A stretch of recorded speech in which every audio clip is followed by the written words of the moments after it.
tonight we are so happy to have Runoko back with us again. It's been a long time. And Runoko is the two new books that he has, we just mentioned, on Europe and Asia are also at the front counter. He's also done the introduction to When We Rule, which was by Robin Walker, an English scholar, a book that really gives a great survey and overview of Black history. John G. Jackson's classic from 1938, Runoko has the introduction in that. And then Black Classic Press, one of the best publishers in the country, republished Marcus Garvey and the Vision of Africa, a collection of essays that John Henry Clark compiled and published in the 60s. And Runoko has done a new introduction to that. So we have all of that. He also has some DVDs that are available to you, but please welcome our old friend, Professor Dr. Runoko Rashidi. It's been a long time since I've done a presentation at ESO WON or a program with ESO WON, and they've always been my favorite bookstore in the world.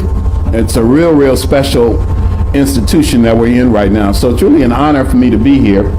And also to launch these two new books.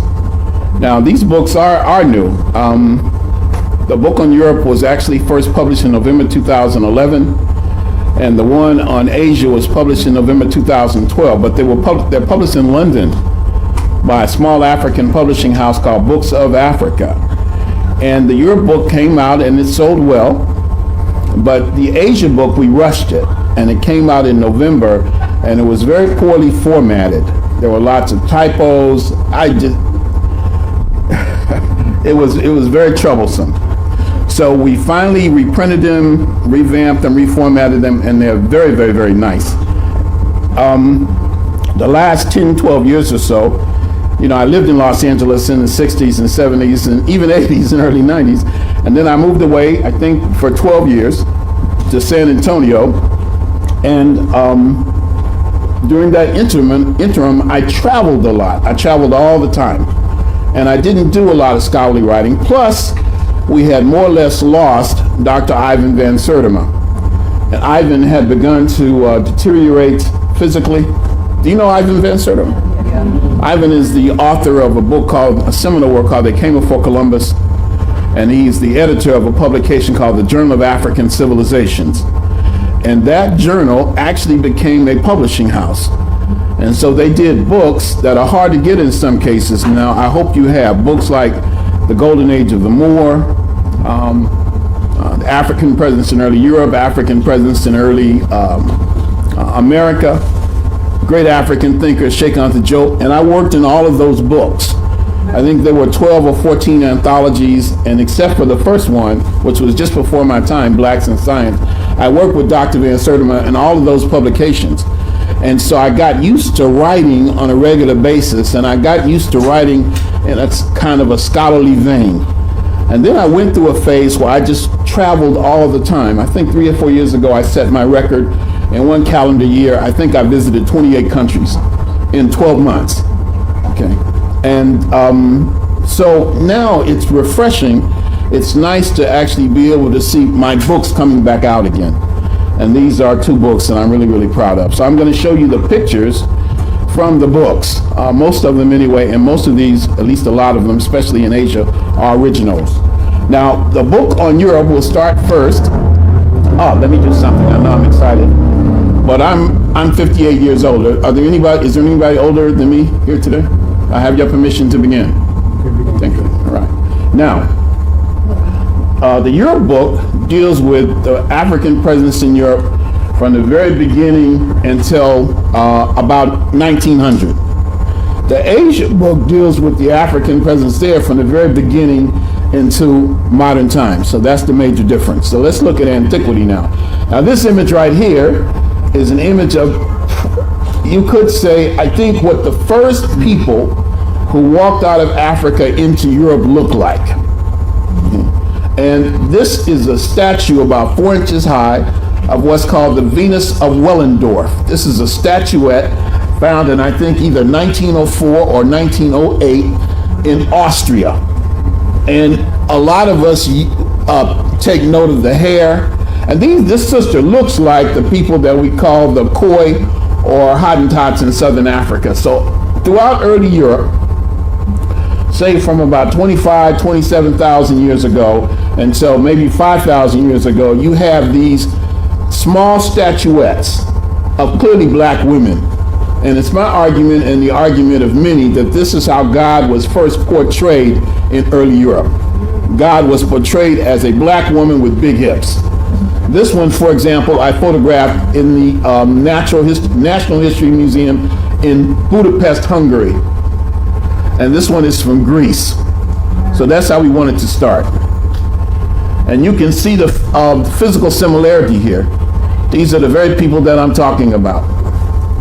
Now we move from that very quickly to the African presence at the forefront of European civilization.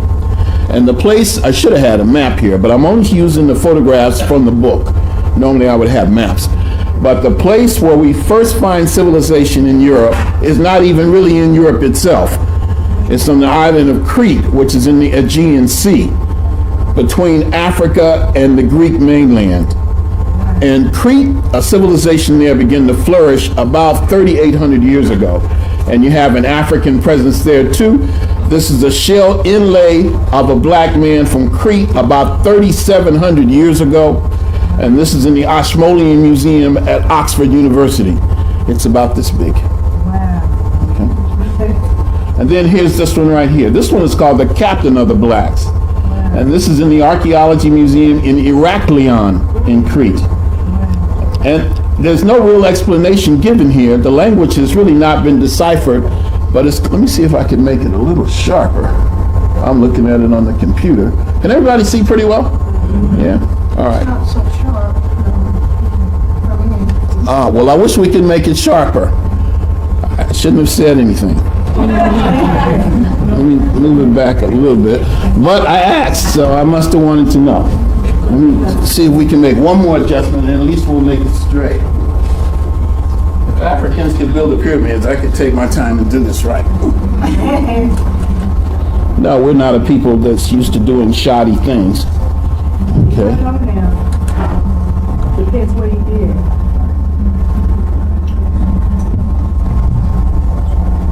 Oh man, is that better or worse? I'm gonna keep going. Now, I'm in a place called Crete. I think it was my second visit to Greece. I'd always wanted to go there. I flew from Athens to Crete. I went to the archaeological sites, but the big highlight for me when I travel is always the Archaeology Museum or the Fine Arts Museum. That's it. And I am excited about seeing things that I haven't seen before, and excited about seeing things that I've only seen in books. I had seen this one in books, and there was the actual piece right in front of me. I think I must have photographed it 30 times or so. Now it's called the Captain of the Blacks, but we're not exactly sure why. I hope this brother isn't running from some white folks or something like that. There's a mob after him or something. Now this one is from the Hellenistic era. It's actually not in Greece, it's in Western Turkey. But it's during the Hellenistic era, or the era following Alexander the Greek. Now, I strongly believe in reparations. My only issue is how we're going to get them to pay up. That's my concern. It ain't whether I'm for it, but what kind of stick we need to make them pay, because morality will never force the issue. Now, when it comes to reparations, what do we want? This is what I want. I've cleared off a space on my coffee table just for this. This is about 2,000 years old. It's black marble. And look at those locks. It's in the not the British Museum, but the Brooklyn Museum of Fine Arts. This is a beautiful piece of an African in Hellenistic Turkey. This one is in the Metropolitan Museum of Art in New York City. And this is a bronze image of a black man in Greece about 450 BC. I'm very big on the African presence in the Greco-Roman world right now. In fact, I stayed up late last night thinking about going to southern Italy and Sicily to see what's over there. One of the things I noticed, though, is that African people were never invisible. If you look at TV, for example, and you look at antiquity, usually if you see any black people at all, they're going to be what? Slaves. But there were Africans in all of these places. There were Africans at the Trojan War. there was an African at King Arthur's round. The baddest of all the knights of King Arthur's round table was a black man named Sir Morian. Black samurai, black shoguns. But we don't see those images. But there were black people who were very well known in Greece. There were black communities in Athens and Corinth. So the Greeks were very, very familiar with the African image. So this is from ancient Greece. And then you have these. Now these are called Janeiform heads or Janeiform bosses. And they all come from Athens, and they're also about 450 BC. And I've seen about 20 of these. And usually you have the face of a black man with nappy blonde hair. And quite often there's a Caucasian woman on the other side. Now what that represents, I'm not sure. These are from all over Europe. Now here's one, this is in New York, just the brother. And again, I think this is in London or Berlin. Here's an image of a brother in the form of a perfume bottle in the shape of a black youth. This is from a place called Capua in Italy, a couple thousand years ago. Here's one I found in Hungary, and this is an image. You know, I'm in this museum, I'm in Budapest. I only knew one black person in Hungary. One. I went there, I did most of what I wanted to do and more. But my flight was not until about 1 o'clock in the afternoon. What am I to do? There was one museum that I had not seen. So I went to the museum, and one of the things that's different about those museums, not only do you have to pay a fee, but you also have to pay an extra fee to use a camera. So I wandered through the museum and didn't see much, and then two little pieces seemed to call me out. And this is one of them. This is from Rome. I don't know the date, but this is an image of a black youth playing the pan pipes or flute. This one is in Berlin. The Germans were the first big European Egyptologists. They stole a lot. They stole a lot. From the Nile Valley, from Nigeria, the Germans stole a lot. And they have at least 3 Egyptian museums in Germany alone. The biggest one is in Berlin, and it's nice. So here you have a very small pendant right here of a black person, like on a scale, a weight. This is in the Antiquities Museum. And this is Septimius Severus. This is the Emperor of Rome, born in Libya in April 146. Now, some people will argue, even though there's a book called Septimius Severus, the African Emperor of Rome, whether he was an African or whether he was simply a Roman in Africa. But he spoke a distinct African language, and the Romans, his contemporaries, nicknamed him Hannibal's Revenge. And this is the only known painting of him. Most of the images of him show him in the likeness of the person he considered his model, a man named Marcus Aurelius, the person called the philosopher king. So he becomes a senator, he heads a Roman legion, and in 193, he actually becomes emperor of Rome. He went back to Africa in 199. He did a tour of Kemet. He sailed on the Nile. He looked at the pyramids. He went through Luxor and Karnak Temple. I can imagine that. If you've ever been to Egypt, you know what I'm talking about. And he had this painting done there. This is called a Tondo painting. And this is the African-born Emperor of Rome, Septimius Severus, who founded the Severan dynasty. Now here's one. This is in Herculaneum. And I saw this painting in a museum also in Berlin. And this is called Hercules in Search of His Son. This is Hercules right here. And this is from a villa in Herculaneum, the city that bears his name. This is Caracalla, the successor of Septimius Severus. He reigned for 10 years. He was murdered by the Praetorian Guard.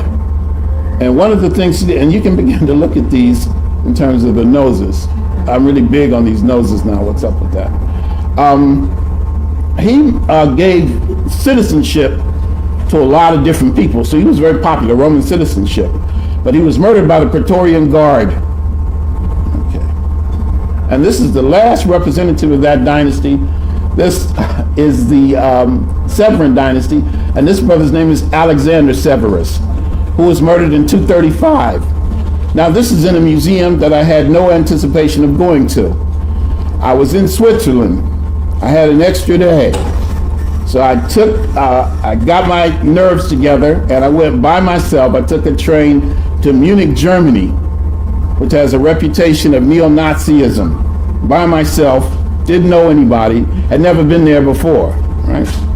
And I get there, and I found an Egyptian museum, and it seems like there was another museum I saw too, but I figured I'd done what I set out to do, and I was in a taxi on my way back to the train station because I didn't want to wander around alone, didn't know what I would run into. And I'm talking to the taxi driver. I think she was a white woman who spoke good English, and we were just chatting. And I said, I told her what I was doing. My train didn't leave for 4 or 5 hours. And I said, I'm so interested in museums. I said, are there any museums around here maybe that I don't know about? And she said, oh yeah, there's one. We're passing by it right now. And I said, pull over. And that's when I got out and I found this right here. Now, I thought that these images were replicas. You go someplace and you have museums where they're not the real thing, they're hollow, like some sort of plastic. And I thought that's what these were for a while. And I went up and walked to one, and I knocked on it like that. Those museum officials went ballistic. They said, what are you doing? I said, it's not real, right? They said, of course it's real. I thought they were going to escort me out of there, but I got these. Isn't that nice? I love that. Now, this is an African pope. This is not Saint Victor the First. His name is Saint Miltiades. There's at least 3 African popes. We talk about them in the book. This is an African sculptor at Rome, a man named Memnon, a sculptor. And then, of course, there's a nice chapter on the Black Madonnas of Europe, which are absolutely fascinating to me. And this was the first one in Europe I saw. This one is in Moscow, in the Kremlin, in the Soviet Union. And this one is the Black Madonna of Paris. This one is Our Lady of the Pillar, Notre Dame de Pillar in Chartres. Now the question is, why are they black? Why would they be painted black, even though the features are largely European, you would probably argue, in places where very few black people live? And so people have said that it's really not ethnic, it's symbolic. But what would it symbolize? There's another school of thought that they actually represent, they're nothing but depictions of Aset and Heru. But they are not the originals. These are so important that they were actually, in some cases, carried before armies in battle. They are miracle workers. And so they were damaged over time, so these are not the originals, but they're absolutely fascinating to me. And then some of them have telltale signs, like the little afro on baby Jesus' head, or the little nappy afro right here. Now, you have to say these things because when you question the people in the church, you get the oddest answers. They're black because they're black, as if to say, leave me alone and make that your last question. This one in Russia, I went in there and I had a camera in my hand and I had to actually climb up a scaffold to get up there and take a picture. And a little Russian woman in the church made it a point to come to me and say, it wasn't always black. Now she made it a point to single me out in her best English and say it wasn't always black. And I said, but it's black now, isn't it? And so she didn't quite know how to respond to that. So she backed off for a minute and she said, well, it used to be white, but the people painted it, used bad paint, and it turned black. And so I said, and that's how Jesus got that little afro too. And then she just walked away from it.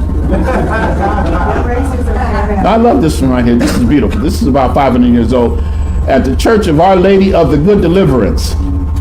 And she's got the national colors of France. This is the Black Virgin of Paris. She's got red, white, and blue. And she's got that flower, the fleur de lis, that the New Orleans Saints football team has. And the scepter of France. This is the national figure in Paris. All right. This one is in Spain, Montserrat. All right, this is my favorite. I took this picture. This is an original. This is the Swartz Madonna, Our Lady of the Hermits, Our Lady of the Dark Wood. And this is in Eisendeln, Switzerland. Now here in this case, I took as many pictures as I wanted to, even though a sign says strictly forbidden, but nobody stopped me. Look at this magnificent picture. Pitch black. And look how muscular little Jesus is there. I'd hate for him to hit me. This is the least Africoid looking one. This is the one, in my opinion, this is the one in Poland. But they call it the Black Madonna. And this is another place I went all by myself to go to the museums and go there. I was in Poland for 5 days. And in that 5 days, I saw 4 black people. And I saw 3 of them at one time. It's a lonely place for a brother, believe me. Okay. This one is in Luxembourg at St. John's Church in the Grund. So I have a group I'm taking to Europe in October, and I'm going to show them these in some of the museums. Next year I'm taking 2 groups, one to Spain and Morocco, to Moorish Spain, and another to Cameroon. So if you're interested, make sure you give me your contact information. All right, let's go. This is a British colony now. This is Gibraltar. This is a fortress of Tariq. You may have heard of Tariq. He is an African Muslim. He's a Moor, and he leads the army from Morocco to Spain in 711. This is Africa over here. And on the other side is Spain, and Gibraltar's right in the center. Gibraltar means the mountain or hill of Tariq. And this is where the Africans stopped on the way to Spain. And these are Moors in Spain playing chess with a white servant. This is from what is called the Chess Book of Alfonso the Wise. This is the flag of Sardinia and the flag of Corsica. And this you've probably seen. A lot of y'all are familiar with these pictures. This one was the coat of arms of the most recent Pope with the Moorish king. This is from Prague in Czechoslovakia.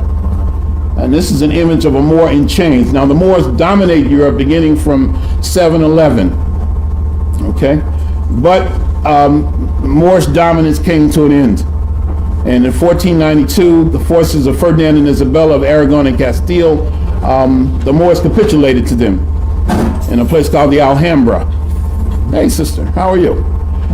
And they capitulated to them, and Moors scattered all over Europe. So this is an image of a Moor in chains in Prague in the Czech Republic. And each one of these has a story. Each one of these photographs, there's an adventure and a story behind it. Like this one. This is Saint Maurice. The name Maurice means like a Moor. Maurice was a Christian saint and also a black knight. He was the head, according to the story, about 1700 years ago. He was the head of a Theban legion, an Egyptian military contingent under the employ of the Roman army. And he was sent to suppress an uprising near Switzerland. And when he got there, he found out that the people that he was going to fight, suppress, kill,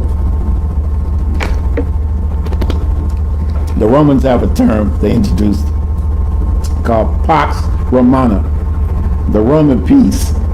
And it basically means create a desolation and then you have peace. Kill everybody and then you don't have, that's called Pax Romana. And so he was sent to Switzerland to put this uprising down. And he says, oh, these are Christians too. I won't fight them. And he disobeyed the order of the Roman emperor. And the Roman emperor was so angry that he had St. Maurice beheaded, decapitated, and a lot of members of the army. And these were called the Theban Legion. And St. Maurice became the object of a cult in Northern Europe for hundreds of years. And this is a statue of the Black St. Maurice in Magdeburg in East Germany, done in 1240. Now, I have seen this picture probably for 30 years, and I always wanted to see the actual piece. But every time I went to Germany, people would tell me, Runoko, whatever you do, don't go over there. White people in Germany, black people in Germany. They said that's where the neo-Nazis are, the skinheads are there, It's not worth it. You're subject to get killed. People have been known to be beaten to death in broad daylight. You know, if you get on the train, a bunch of skinheads are subject to get on there and you're at their mercy. Don't go. So the last time I was there, I went. I got a white Turkish taxi driver, actually in a brand new black Mercedes limousine, to drive me across from Western Germany into Eastern Germany to photograph this statue. Now that was a dream come true. I told this guy, look here, man, I want you to keep a steady speed going on the freeway. If you see anybody that steps across our path, you put the foot on the gas, and I got a big tip for you. Come into church with me. It was an adventure. This is St. Maurice in Magdeburg, Germany. All right. And then you have a whole section here, and this is something else I'm very big on the African presence in the art of Renaissance Europe. And these are images of, this is called the Adoration of the Magi. These are the three kings who came to pay homage to the Christ child in the manger in Bethlehem. And in the European Renaissance, it was common to portray the youngest of the three kings as an African, as an Ethiopian, and also the one farthest away from the Christ child. And so in the book on Europe, we use 4 originals. This one is in the Prado in Madrid, and so is this one. Now this is another strange museum, the Prado, which could be called the National Museum of Spain. It's the Fine Arts Museum. They tell you no photography. They make that very clear. But they don't take your camera. Now you know, if you've got a camera in your hands and you see something that looks good, and you come from halfway around the world, you are going to probably, in all likelihood, sneak and connive and find a way. And that's what I did. They were mad. They were mad. I think I know how to push these white people just before they called the police. I didn't know. Really? No flash? You can't use a camera? I thought for sure. This one is in Baltimore. Now this one looks more masculine. These two look, but this one looks more masculine. And this is my brother Sharp or what? Now that is a sharp brother right there. Uh-oh, let's see. Look at how he's dressed. There's something about black people. He got that hat cocked to the side and the feather matching his gloves. This is 500 years ago in the Renaissance. This is in the Detroit Institute of Art. That brother's sharp. Here's one at a church in a place called Sharp. This is a black executioner. And this is from the Judgment of Solomon. You know the story, that Solomon is a wise man. So these two women who are both claiming, that's my baby. Nobody's going to give up. So they go to Solomon. He says, okay, I got a solution for you. We'll cut the baby in half. And you keep half, and everybody be happy, right? And so the idea was the true mother would actually surrender. But the executioner, according to the tradition, was a brother with nappy blonde hair. There goes that nappy blonde hair again. This is a black knight. And he's a Norman. I think this is about 600 or 700 years old too.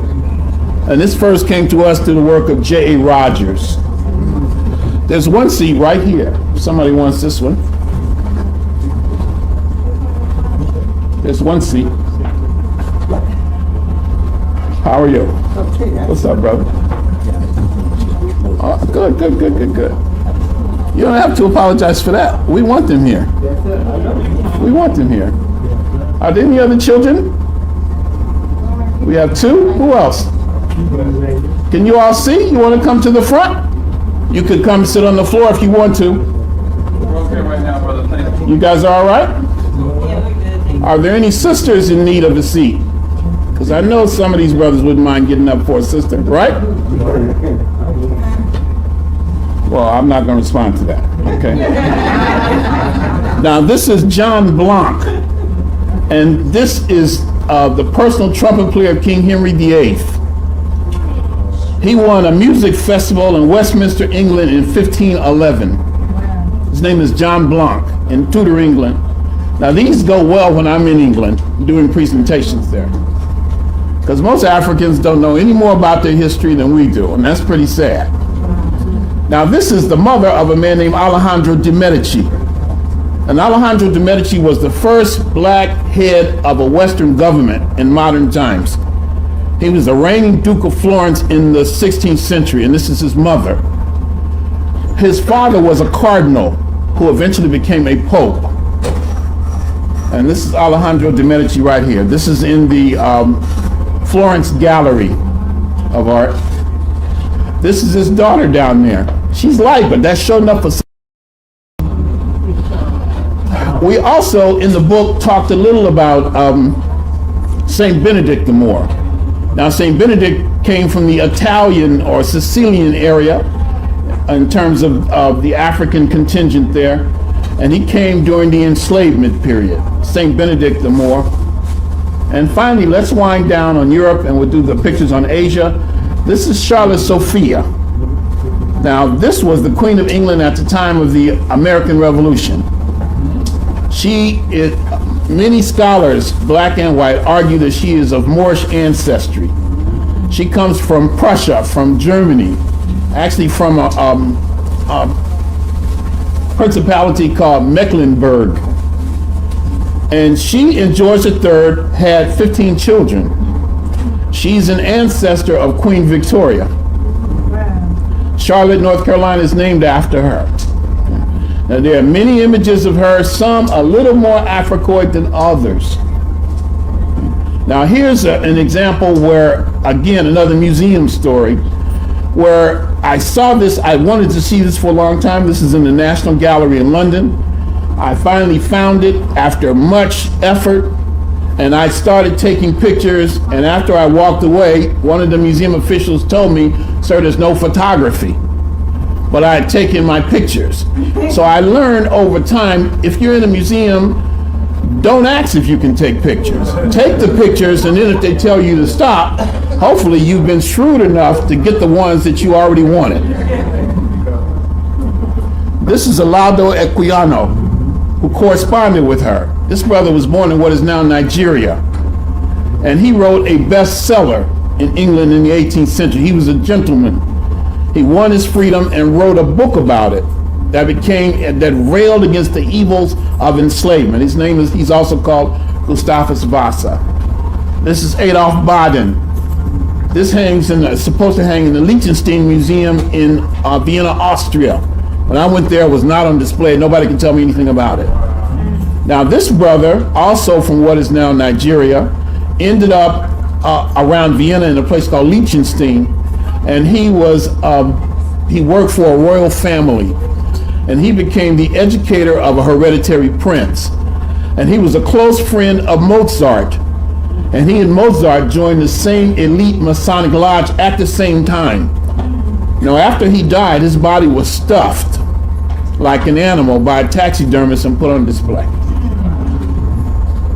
This is the Chevalier de Saint George, also known as Joseph Boulogne, who is the son of an African woman, supposedly the most beautiful woman on the island of Guadeloupe in the Caribbean, and a French nobleman. And he grew up in France, and he excelled in everything that he did. He became the best swimmer, the best composer, the best swordsman. He was so good as a swimmer, he could swim, and it said, with one hand tied behind his back. He is called the Black Mozart, but Mozart actually came to him to ask him for a job. He set the trend in fashion. He was a confidant of Marie Antoinette. What is my point? Is that African people have always been visible. We've never been invisible. And then this is my favorite, Alexander Sergeyevich Pushkin, the father of Russian literature, of Cameroonian heritage, who had, it is said, a vocabulary of 20,000 words. Who is the Russian equivalent to Shakespeare, who wrote in Russian at a time when most Russians were writing in French. He was relatively dark-skinned, and the theory is his mother pushed him away because he was a little bit dark. So he was raised by his nanny, who was a Russian peasant woman, who taught Pushkin the sufferings of the masses of people. And so Pushkin wrote in Russian, and he wrote in a way that any human being could appreciate. One of his short stories is called The Queen of Spades, and it's just about Russians who sit around all day playing cards. Funniest thing you ever read. And then he wrote in poetry. He has a poem called I Loved You Once, and it goes, I loved you once and my heart will not be still. And this is about a man, I'll say a brother, who's out one day and he sees a woman that he had been madly in love with at one point, but it didn't work out. And he sees her unexpectedly. And so that evening he writes her a poem. He says, I loved you once and my heart will not be still. And he goes on to say, but don't worry, I'm not going to bother you, but it's something I wanted you to know. Now, who can't relate to that? Who has not been in a relationship that didn't work? That doesn't mean you cease to love that person. And he says, the embers of that love still burn in my heart. Pushkin could capture the popular imagination. He was a brilliant brother, and he gloried in his African ancestry. So we write about Pushkin in the book. A statue of Pushkin I saw in Moscow in '99. Pushkin's library kept just the way it was the day he died. His favorite possession, an inkwell in the form of an African. And here I am in Russia in 1999, about to give a presentation at the University of Moscow behind the bust of Pushkin. And this is Alexander Dumas, whose grandmother was Haitian. And this is the brother who saw himself as a brother. He identified himself as a Negro. He was nicknamed the Mulatto.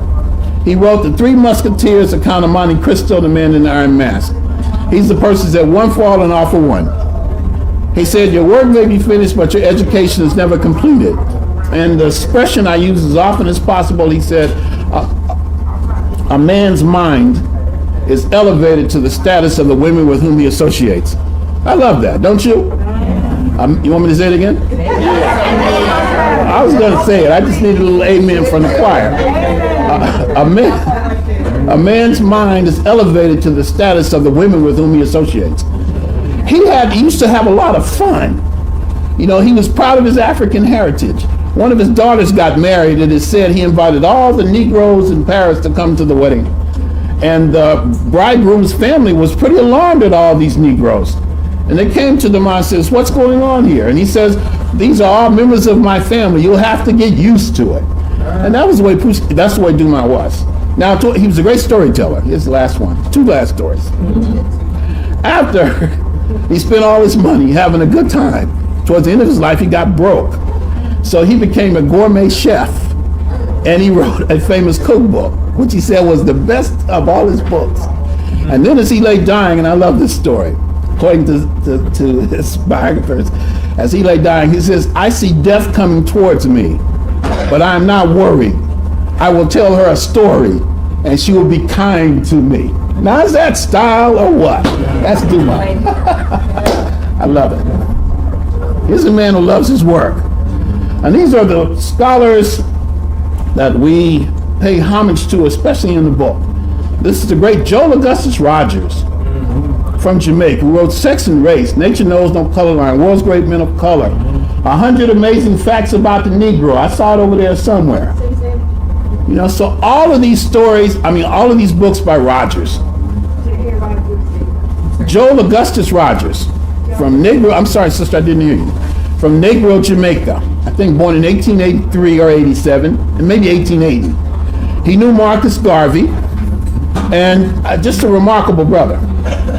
This photograph was taken in 1930. And this is Edward Scobie, another one of our great scholars from Dominica, and he's the author of a book, Global African Presence, and another book called Black Britannia. Great man who also did some serious work on the Haitian Revolution. I knew him. I actually edited some of his work. And here I am with Ivan Van Sertima himself, who we go back, I bet that's the one I was in the audience that night, or that day. This had to be at least 30 years ago. And this was at Compton College back in the day. And Ivan has that horrible looking necktie on. I saw him wear that many times. And I had a clip-on tie. And I think that's probably the last one I had. But the book, Black Star Over Europe, that's what we do. We look at the totality, we try to, of the African presence in Europe from ancient to modern times, all right? So, shall we take a break or shall we go right into the Asia section? Go right to Asia section. Okay. Let's go, let's go, let's go. All right, here we go. I don't think I'm going to use quite as many photographs this time, but I'll show you some from the book. So take a swig of water. Who can tell me where he's from? China. From the Shang Dynasty in China. Now, when I went to China, I was told there were no black people there. I said, okay. Point me to some Africans. Never been any here. I said, never? Historically? No. And I didn't see any images in any of the museums, in the tombs, in the temples. It's as though there was ethnic cleansing. And I think it might have happened during the Cultural Revolution under Mao. But that bears further research. Now, Chancellor Williams, the author of Destruction of Black Civilization, a book that set the course for my life, and I highly recommend that book even now, pointed out that at one time there were so many black people in China that they had their own kingdom. What happened to them? So, I mean, Asia opens up an African presence in Asia, many mysteries. This is an acrobat. And this is in the Victoria and Albert Museum in London.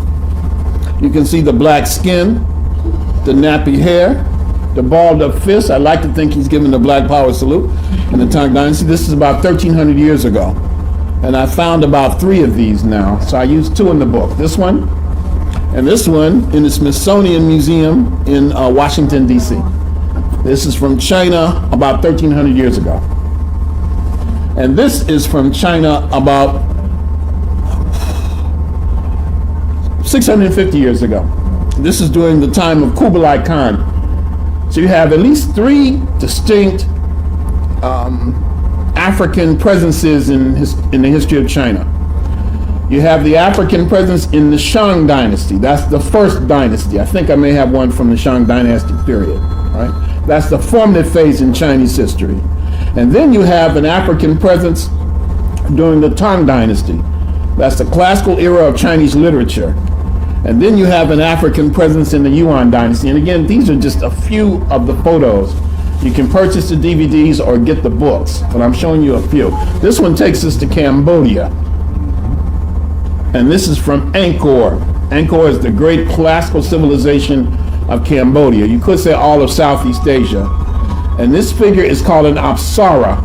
Look at the hair, look at the bronze skin. This is in Southeast Asia. And this was used on the cover of my first book in French. I've had 2 books. I have 2 books in French right now. One on Asia and one is a series of travel essays. But this was my first book on the African presence in Asia in French, which is out of print now. But this is what we used on the cover. And we also use this in the current Asia book that's available today.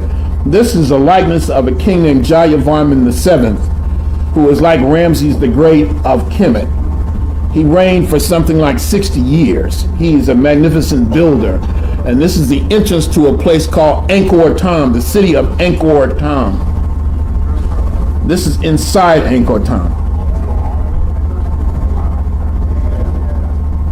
Off from Cambodia. This one is in Vietnam. And the classical civilization in Vietnam is called the Cham civilization. Also in Vietnam. Now, most of these have been destroyed. There's about 15 or 20 of these statues. I think I've seen all but one scattered in around 5 museums around the world. I've really been blessed to go and see these, in addition to seeing them in Vietnam itself. But during what we call the Vietnamese War, Richard Nixon ordered the bombing of certain areas where these temples were located.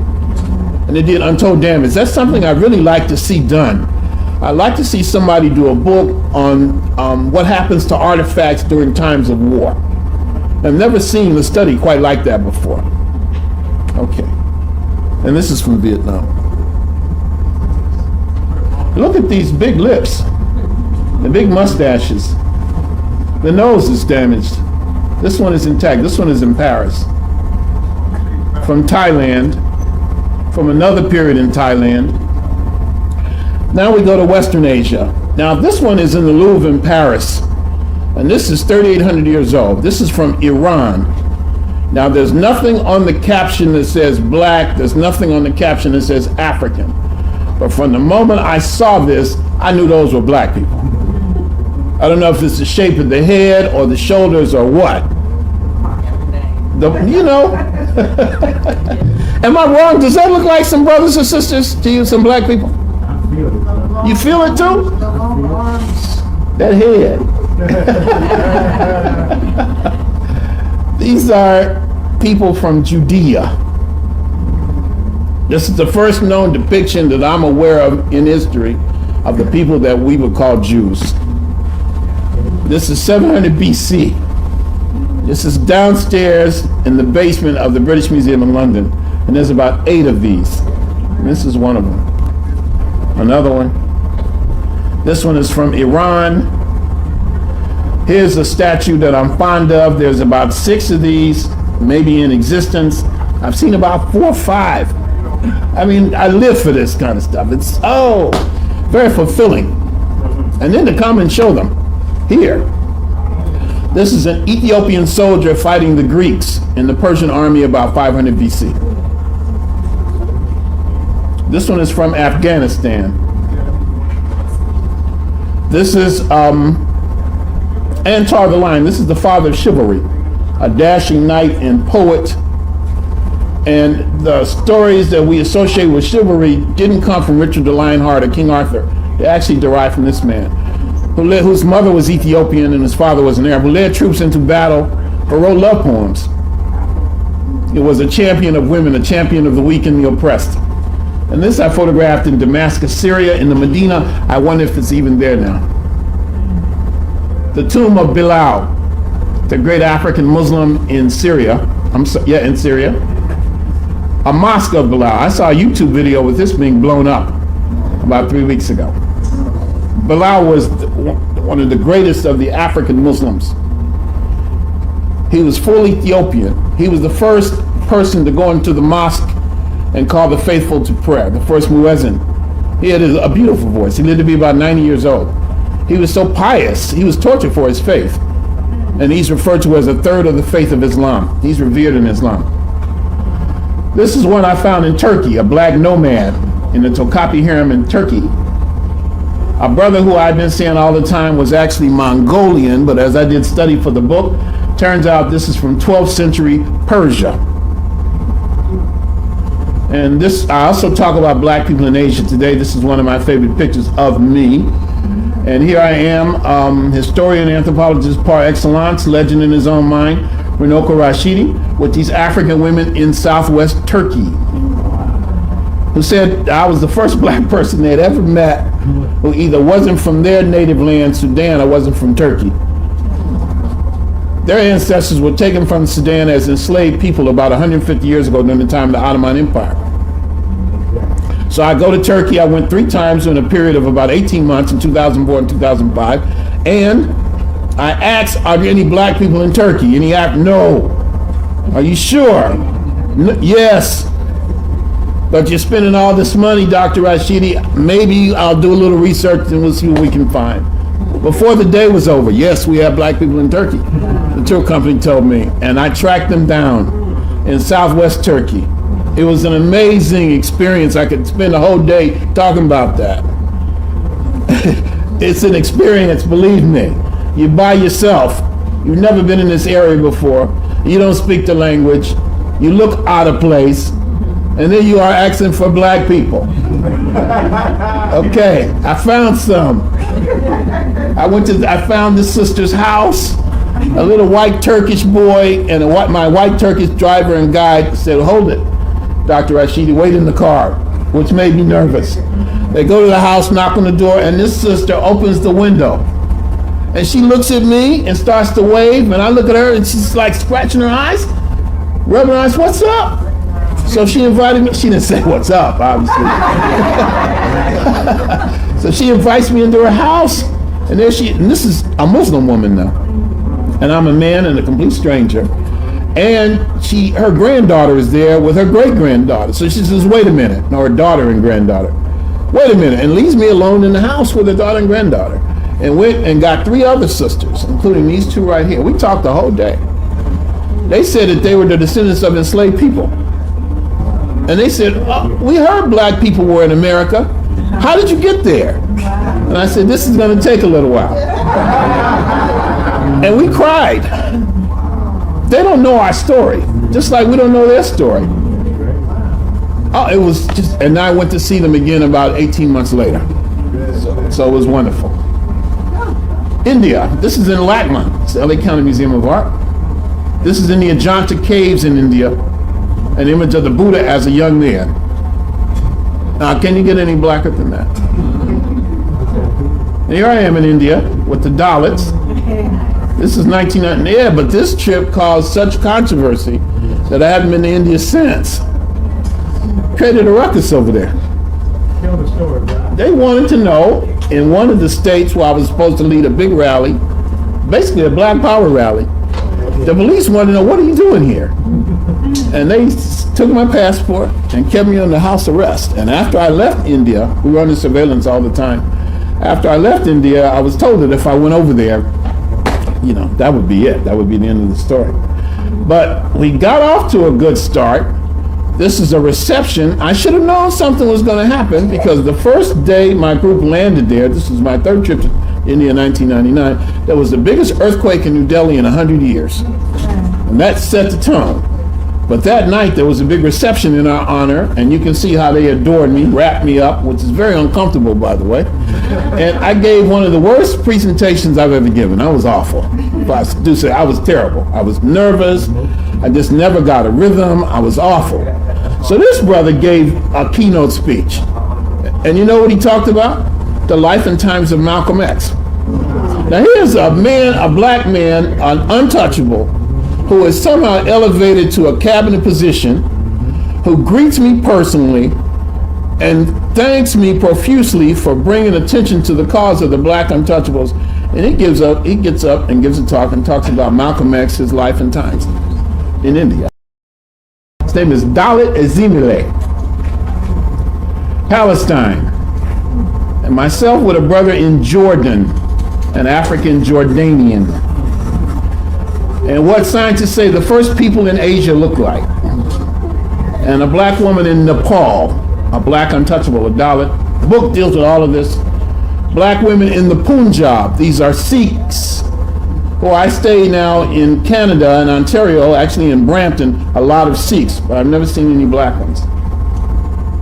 These are the people called the Adivasis of India, from the Philippines, Indonesia, and that's where we began. Now, this is just the tip of the iceberg, as you can imagine. Asia and Europe are huge places. But these books, I think, are my finest works. In terms of, I think Ivan Van Sertima would be very proud. You say, Runoko, you did good. I'm proud of you. And so this is what we talk about. Now, what I see myself doing in the very near future, I have 3 other books coming out, hopefully within the next 3 months. But I'm also working on 4 other books, and I just want to share the titles, and I'm going to be quiet, and we can maybe have a question and answer period, and I can sign some books if you're interested. I'm working on 4 new books, in addition to the 3 books at the publishers right now. One is called World's 50 Greatest Africans. Now, how do you narrow it down to 50 people from 3.5 million years, all over the earth, male and female? That's what I'm going to do, all right? The other one, Great Black Women. I cannot say enough good things about black women. I'm going to talk about the black woman as goddess, as heroine, as freedom fighter, the black woman in mythology, the black women who founded dynasties in the Valley of the Nile. I'm going to do that. The other one will be the African presence in major world museums. You notice I talked about museums a lot. So I want to talk about and show pictures of the African artifacts in the Louvre, in the British Museum, in the Egyptian Museum in Berlin, et cetera, et cetera. And the other one, which I hope to really get a good jump on this summer, is the Global African Presence for Children, or the Global African Presence for Beginners. I want to write a book that deals with the scholarly content, but I want to write it in such a manner that young people will find it enjoyable and a learning experience. So that's what Runoko is doing. So I'm really, really grateful to have been able to come back to ESO WON. It's been too long.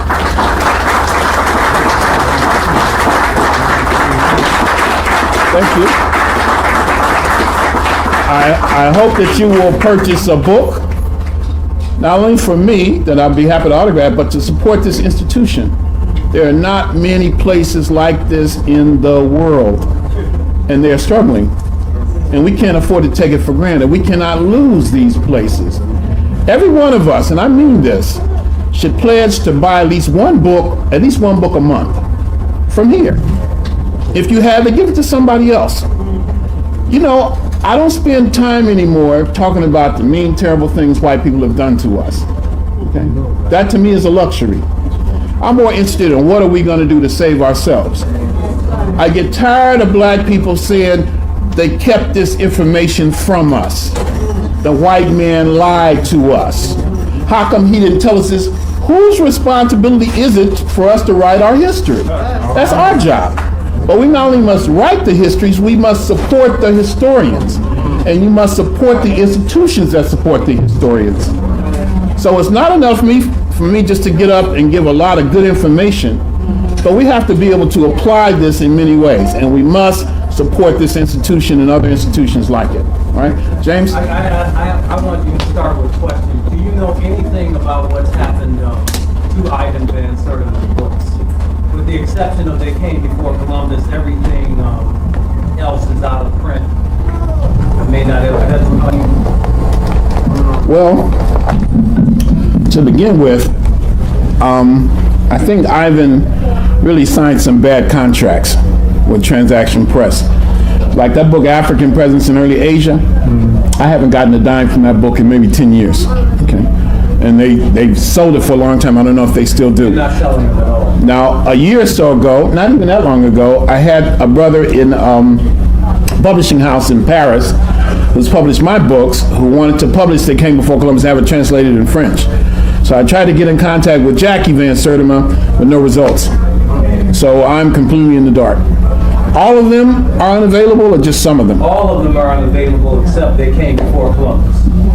Yeah, now you can go online if you want to and spend $700-800 for one of those The books. transaction says that they have they wouldn't tell me. They say there are legal reasons, but they wouldn't. That may be something to do with Jackie, Ivan's widow, but it's a shame. You also forgot to mention you have DVDs up here. Yeah, there are 3 DVDs. There's a Global African Presence, which talks about a lot of what I did today with the pictures, if you want the pictures. And there's another one called Who is the Original Man? Pardon the sexist title. It deals with the African roots of humanity. It's very, very good, very good. And there's another one, Live in Egypt. So we have the book on Europe, book on Asia, and we have the DVDs. Does anybody have a question? Which book has the pictures that you showed today? The Europe book has the first section, the ones on Europe. And the Asia book has the second section. So I did show an Asian section and a Europe section. So each one has books respected to that area. Oh, I definitely want to see those lovely pictures. Oh yeah, the pictures are, they say pictures speak 1,000 words. Yes, Yeah, but those books for the children. You know what age level you're going to be? well, I tell you this, Like 5 years old? that might be a bit much. But this is what I'm coming to believe now. If I can, for every so-called scholarly book I write, and that's a mistake we make sometimes, and maybe I learned that from Ivan. Now, I have an honorary doctorate degree. I am Dr. Rashidi, but I didn't go to the academy like some of my contemporaries did, right? And so therefore, I have, I think, historically overcompensated. I've tried to write books that are so scholarly as if to say, look, I can run rings around you. That's a lot of that's ego. And that means what you do is you miss the audience, you miss the people who need it the most. So from here on, I pledge any so-called scholarly book that I write, I'll write a children's book to go along with that. But 5 years old, that we'll see. I'll tell you something else I want to do now. I want y'all to hear this because maybe you'll pick it up. I'd like to see some of our works by our great African scholars, like They Came Before Columbus, for example, Dr. Van Sertima's book, translated into Spanish and Portuguese. Now, the Francophone Africans got a lot of stuff. They got Sheikh Anta Diop, they got Theophile Obenga, they got a whole nother set of African scholars. They're not slouches. The Dutch can read English books. But if you go to a place like Ecuador or Peru or Bolivia, I haven't done it in Colombia, but I've done it in other places, especially with those Andes, they don't know anything. All they know is they were slaves. I've done it in Mexico, done presentations, and people, big old grown men, break down and cry and say, I was never proud to be black before. Brazil is almost as bad. So I'd like to see us take some of these books, translate them into Spanish and Portuguese, and then either put them online, of course, so if you have access to a computer, you can access these materials, but also to publish the books in cheap editions. You see, these are things that we can do. We can build libraries in Africa and the Caribbean. See, a lot of times we take for granted that you have an ESO WON bookstore and these kind of bookstores in other parts. They don't have it. When I was in Suriname, none of this stuff. And as a result of that, there's a big fight about identity. When I was in Suriname, I thought I was going to come to blows with some people when I said they were African. What? African? And they're more African than any of us. But if you tell them they're African, you might have to flee. Be ready to run. So I'm saying that we can do a lot of things. One last thing. I want to say this. We have to find effective ways to preserve the archives of the scholars. When a historian, a scholar dies, and their archives, their papers, their books, their manuscripts are not preserved, that is a sin. That's a crime against humanity. And for the most part, you can't tell me where the archives are of the great scholars. Where is Chancellor Williams' stuff? I don't know. Now, if that happens to me, I'm gonna come back and hunt y'all. I'm serious. Count on it. 1, 2, 3 o'clock in the morning, you're gonna hear rustling. It's Runoko. I told you, preserve my. But it's also my responsibility too. So that's where the scholar works in conjunction with the community. We have our own university. We'll have the next question. I think over here, and then we'll go back over here. Yes. You know, you mentioned J.A. Rogers. Yeah. The first history book I ever read was here. Which one? Volume 1, Section 8. I got it in Paris, France in 1953 when I was in Europe. All right. But you know, I read it so much, I can tell you. He has a thing in there that says, well, the Chinese Negroes are black, you know. And I would recommend the people to get volume 1 of that. And Sex and Race, J. Rogers. J.A. Rogers. I mean, that's where I first came across, you know, people were, was this one black or blah, blah, blah, blah, blah. And I mean, it was just fantastic. And also, I went into the Louvre, and when I saw that, you know, that picture of the Black Madonna, Yeah. my buddy said, no, I said, man, you think that's Jesus? And we said no. And no, man, that couldn't be Jesus. And a white man took us back down to the American section. And that's where I got J. Rogers. Good. He bought the book for us. Well, you know, Rogers spent a lot of time in Paris. And another, you know, he has a bunch of great books. Sex and Race is 3 volumes. Right. But my favorite book on the African presence in Europe, and that's why I put the picture there, is the one, Nature Knows No Color Line. And then the biographical sketches, World's Great Men of Color, Volume 1 and 2. Where's the next question? Yes. How you doing, brother? Good, I'm good. Yeah, I just wanted to ask, do you think any type of different deep levels of information that you share will ever be taught in school curriculums for the kids? Only if you guys make it so. What do you mean? I'm saying that we seem to expect other people to do these things for us. Now, we're taxpayers. We live in a community. Our children go to these schools. That seems to me that we should be willing or prepared to exert our influence on what goes on in those schools. So if we make that so, it'll happen. Then also teach it after school and have a Saturday program and an after-school program. I get that a lot. I keep telling you. I just at a point in my life now where it just seems like, speaking generally, we just expect other people to do for us.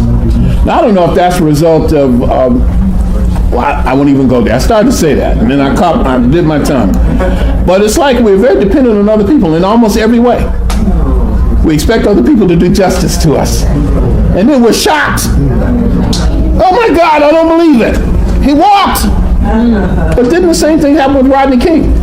And it's been, but we never seem to quite adjust. And then we say the white man is the devil. He lies. He tells us all these things about our history. He said we never did anything historical. Write your own books. So you calling him the devil, but you get mad when he writes something you don't like. And we must support the scholars. Imagine what I could do if I got a little bit of support. Imagine. I'm very successful at what I do because I love it. I'm passionate about it.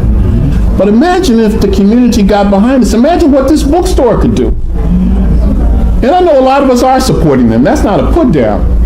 But I'm saying that the bottom line is within our hands lies the key to a great victory. Who has the next question? Yes, sister. How are you? Good to see you. I'd like to know, I remember years ago when Ivan Van Sertima was still alive, there was quite a lot of opposition to that truth that he told, especially from the Spanish and the Portuguese and the Yeah. Dutch.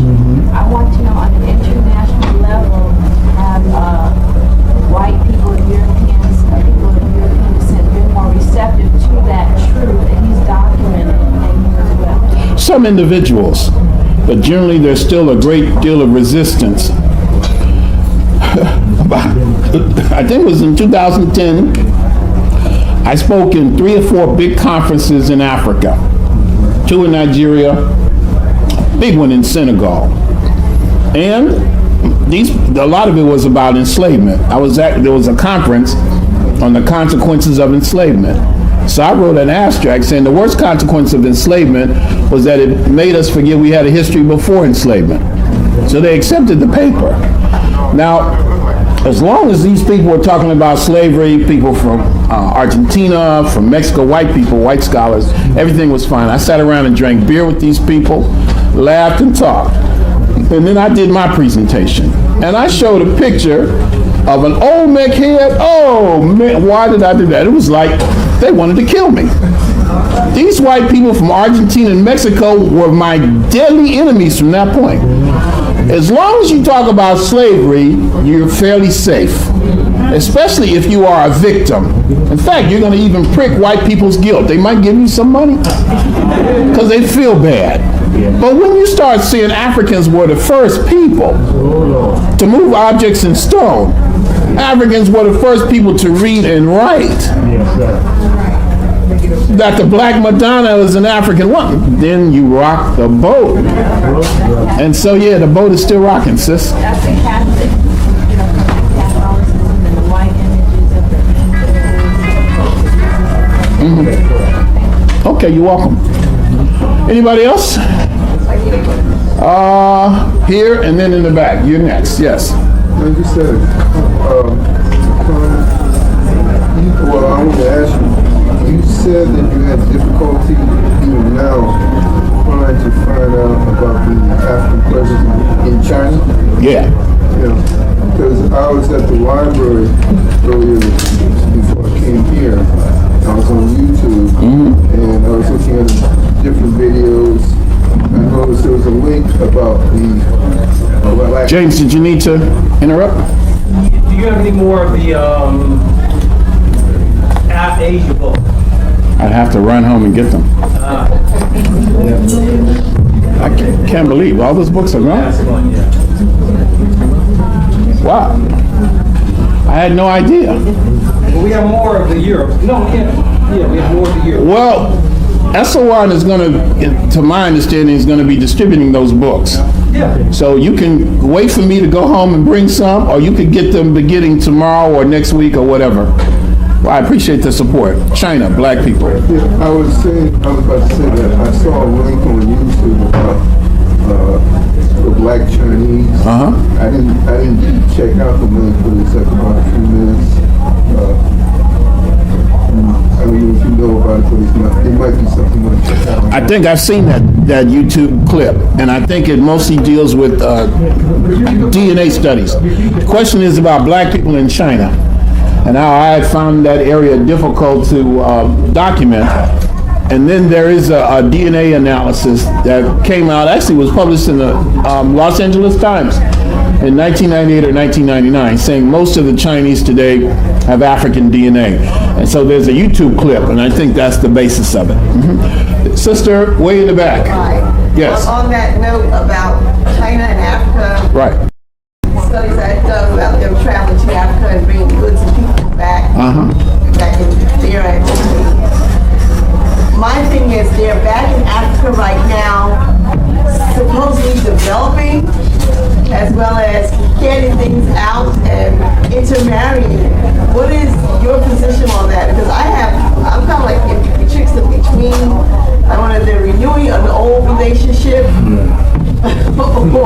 or they're doing a new type of thing where they're either helping, they're saying they're building, or they are building while others are taking, and as well as getting their goodies, and or they're making it look as if they're attempting to build it as well as they want. Well, they're very effective with PR, but what I fear is that Africa will replace one colonial master with another. So the power will shift from the west to the east. But everybody has their own interest. And I think we lose sight of that sometimes. What are the interests of African people? Who speaks for us? What's our agenda? What's our program? I think we have a deeply, we don't seem to want to be a race-first people. The whole world. Can we all get along? But we don't seem to have an agenda that drives our community. It's like we're afraid of making white people mad. Or we're afraid of being accused of being a racist. I'm a race man. I believe black men should marry black women. I'm strong on that. I think we need to spend money in our community. Exactly. On that note, Tip the black waiter more money. right. On that note, But when you say that, people tell you you're racist. Yes, sister. on that note, I said I put out. You're also a Facebook friend of mine, brother. Good. I put out on Facebook for us to start going into our communities and buying because of the decision on the Trayvon Martin murder case and that so-called white boy, whatever he is, got off. To start buying again, boycotting the bigger stores, particularly chains. Walmart is having problems right now. The employees are going out on strike, or have gone out on strike. All the fast food chains.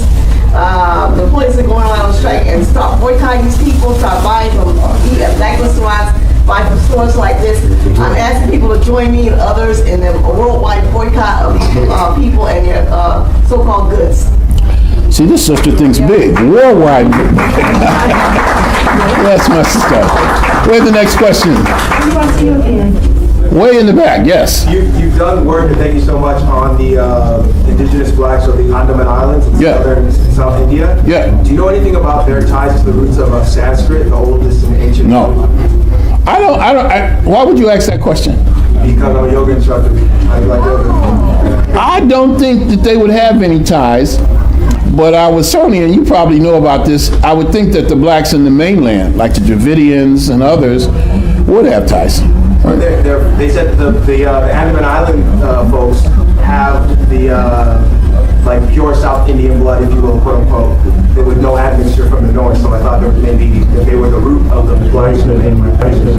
Well, I have to think about that, but offhand I would probably dismiss it, saying that they've been there for so long that there's very little connection. But that's an interesting point. One more question. Wow. All right, next question is the highest bidder. Can we start with $10? My God. Yes, brother. Standing up. Stand up.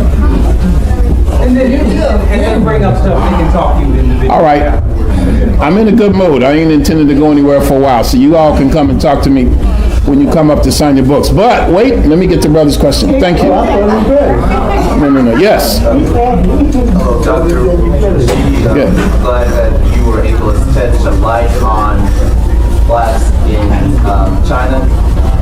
How far is it, do you know anything about Japan? Because I'm studying more on Japanese culture, and I've been looking some research about the Ainu people, and they've been the indigenous people. Do you know if there's any ties, they say claims to Africa or something like that?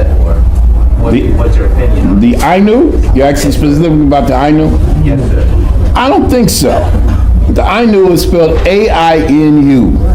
And they're very, very ancient people in Japan. How ancient, I don't know. They are not the first people of Japan. Some people think that there's a resemblance, and it may be that they have two Aboriginal Australians. Okay.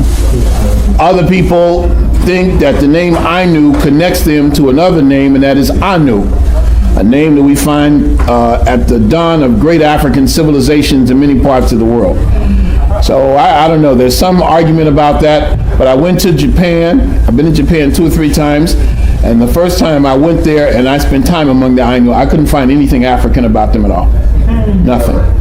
Wavy, like curly hair. Most of the ones I met had straight hair, but it could be that there are different groups of them, and that the ones I saw perhaps are just very mixed and they don't represent the original characteristics.